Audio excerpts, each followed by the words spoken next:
Kaya naman pala 18 senators ang bumoto na i-return ang documents, ang impeachment file sa Congress. 18 senators po ang mga hawak sa leeg ni Inday Lustay.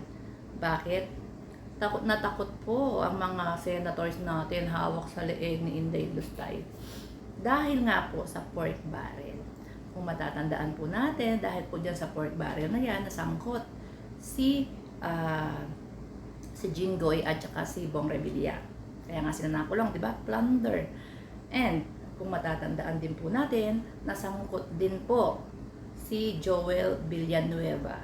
Joel Villanueva kay diyan sa pork barrel kay Napoles.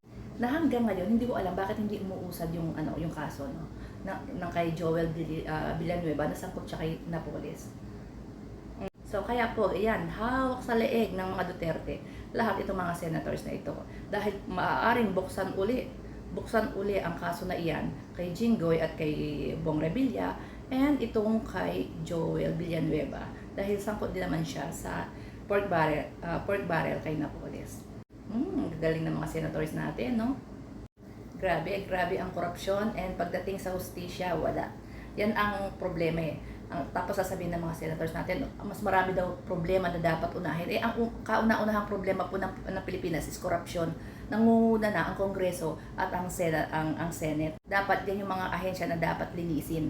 Tapos sasabihin nyo, ayaw nyong bigyan ng pansin itong impeachment. Bakit? Dahil din ba sa corruption? Dahil babalikan kayo ni Inday Lustay sa mga pork barrel issue nyo?